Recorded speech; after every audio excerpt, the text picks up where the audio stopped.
d'où nous attend Luc Michel, qui est déjà en place.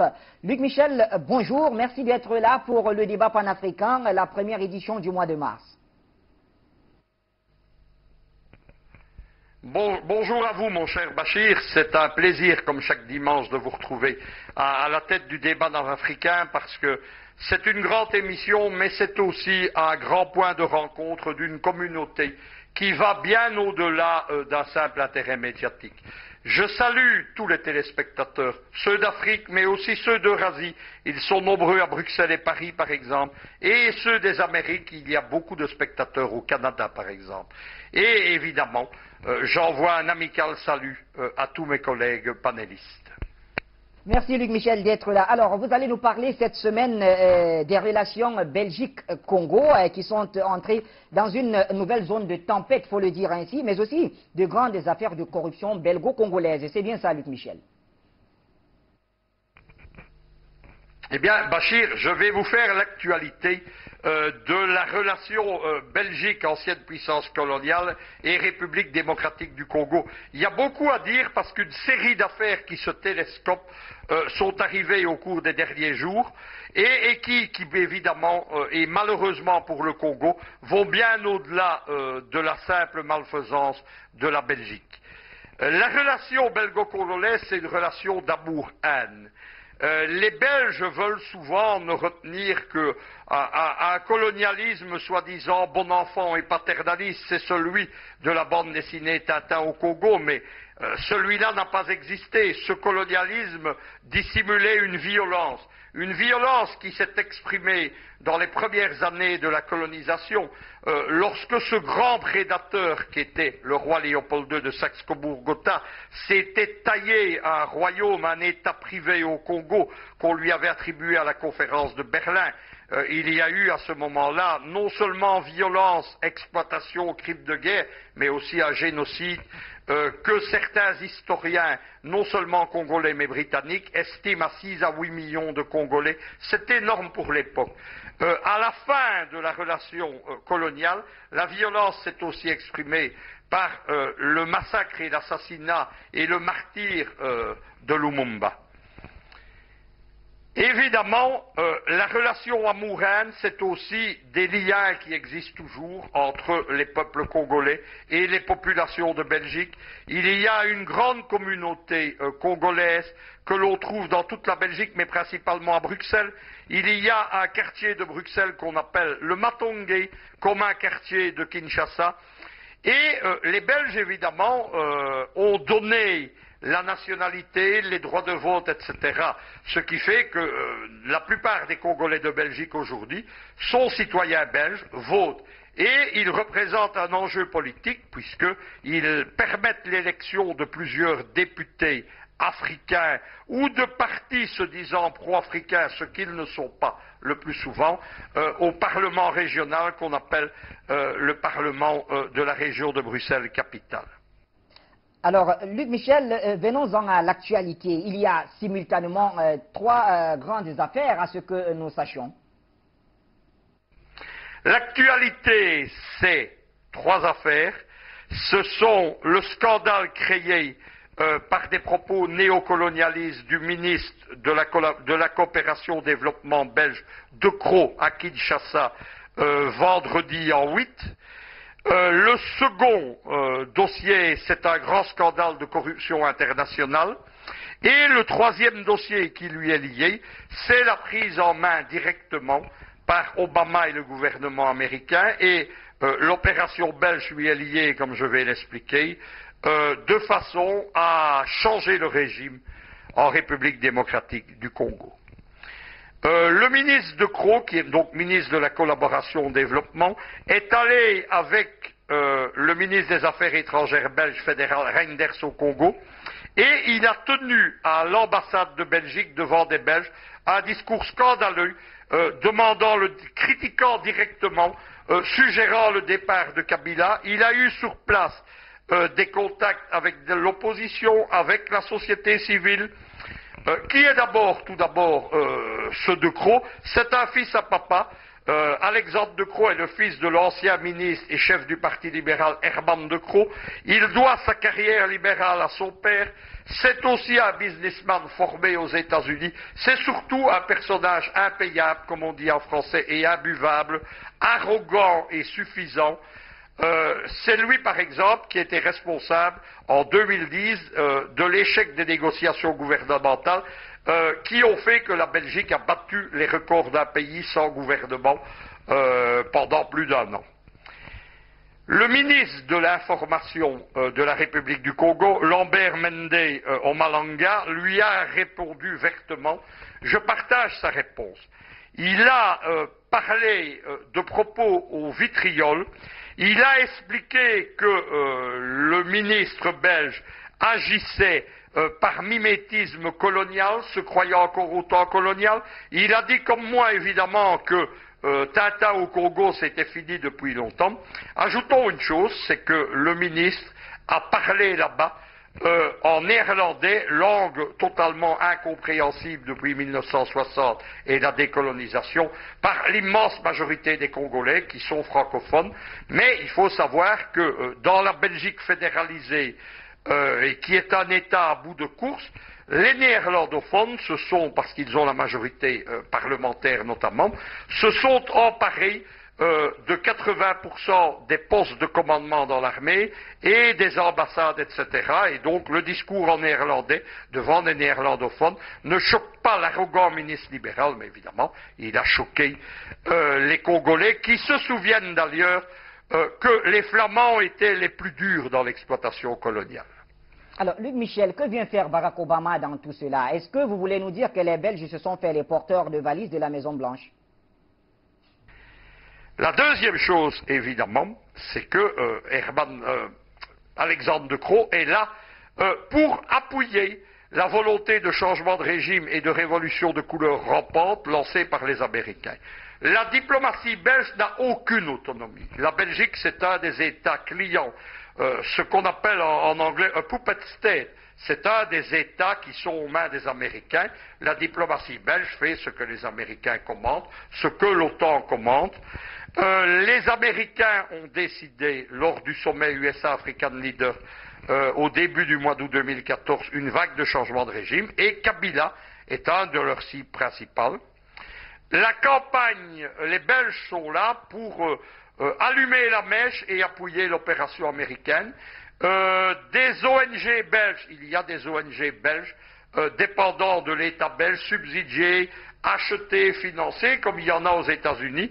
Par exemple, la commission Justice et Paix ont immédiatement soutenu les propos du ministre et prétendu que la société civile était heureuse de les avoir entendus.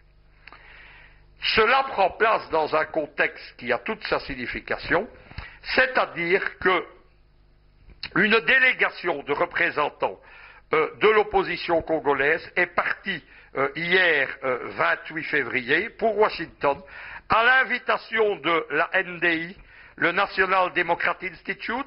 C'est la version démocrate de la fameuse NED dont nous parlons souvent. C'est une des ONG dépendant directement du gouvernement américain et qui organise les changements de régime dans le monde depuis des décennies. Notons que la soi-disant organisation non gouvernementale a invité l'opposition congolaise au nom du gouvernement américain. Une rencontre est prévue avec Obama. On a déjà donné dans un communiqué à la Maison-Blanche le programme. Il a été lu avec ravissement par l'opposition congolaise.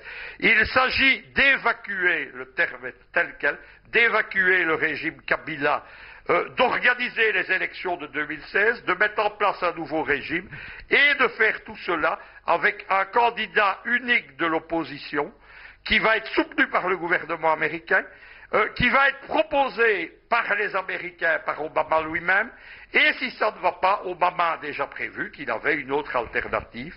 On est là, je suis désolé, je n'ai pas jusque maintenant pris position dans les événements du Congo, mais on est là dans une opposition fantoche qui va chercher ses ordres à Washington, chez son maître américain.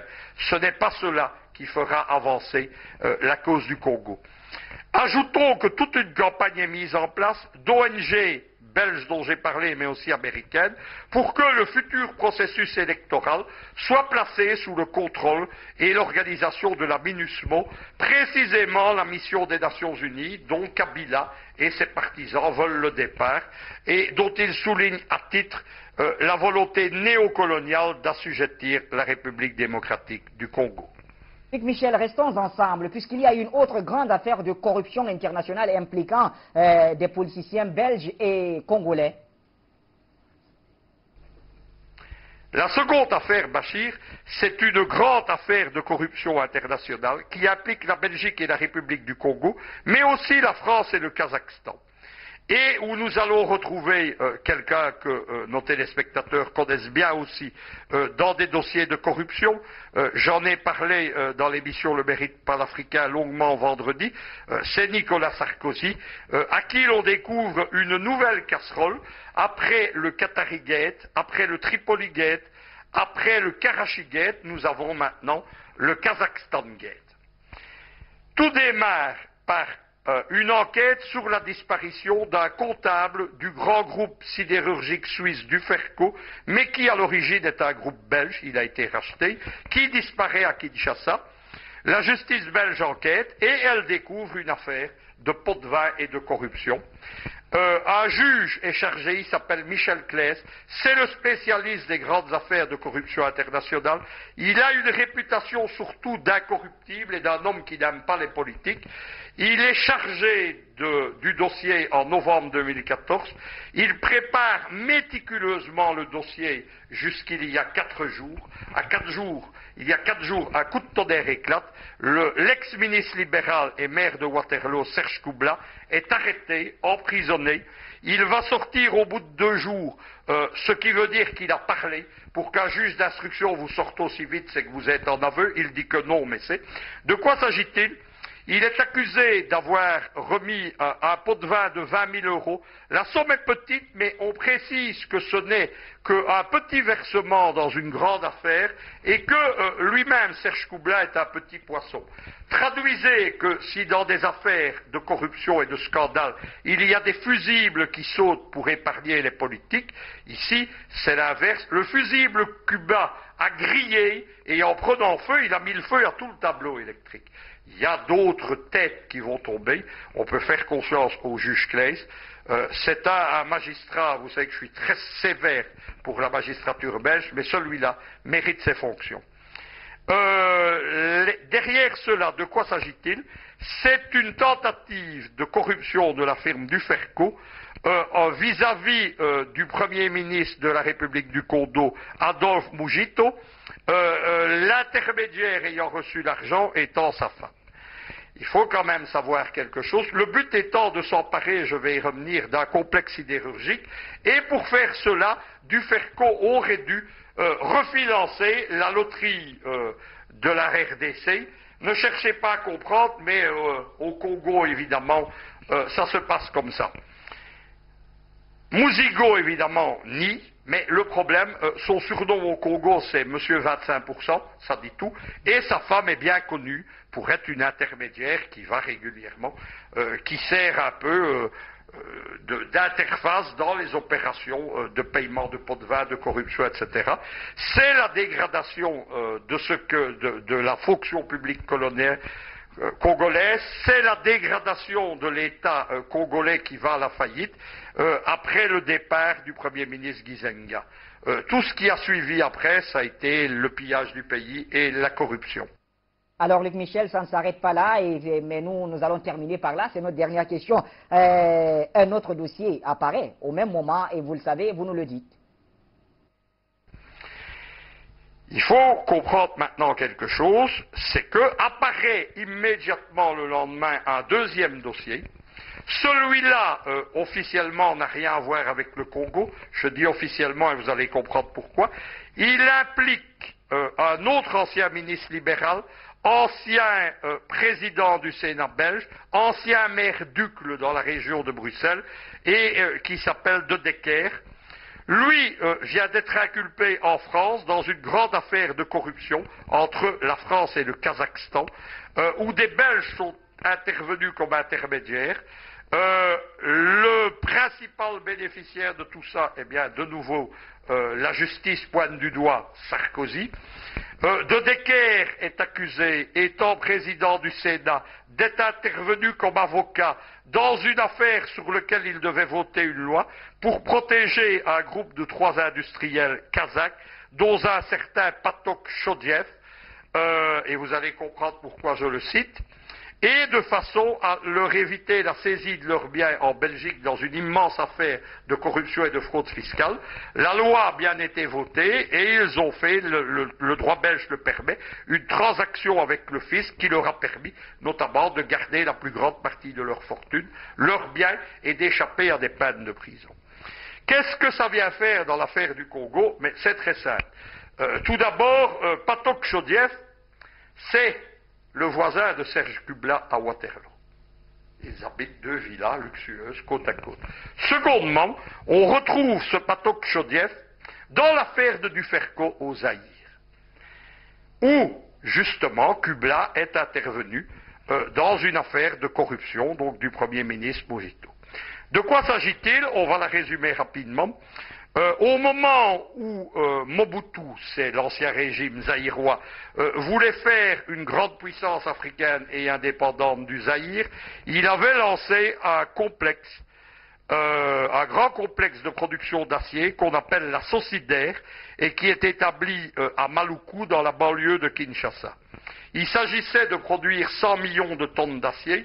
Le problème, c'est que dans le système ubuesque qu'était l'État de Mobutu, l'acier était extrait à 1500 km de là, les infrastructures n'arrivaient pas, et à la fin du régime de Mobutu, la Socidaire avait produit non pas 100 millions de tonnes par an d'acier, mais 78 millions dans toute l'existence de l'usine sur plus de 15 ans.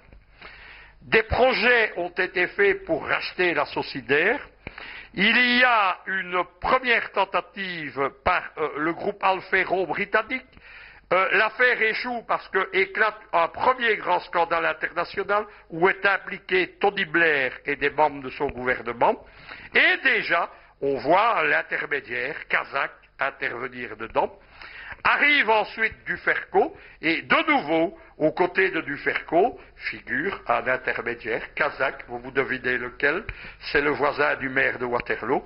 Le journal La Libre Belgique, qui à l'origine était le quotidien du Parti catholique, et donc qui n'aime pas beaucoup les politiciens ni libéraux ni socialistes, a écrit un article, comme on le dit vulgairement à Paris, en langue de pute, attirant l'attention sur cet élément commun à tous les dossiers qu'est Patok Chodiev. Le journal en conclut en disant il ne faut surtout pas faire d'amalgame. On apprécie évidemment l'hypocrisie jésuitique du quotidien bruxellois. Merci en tout cas, Luc Michel. Donc,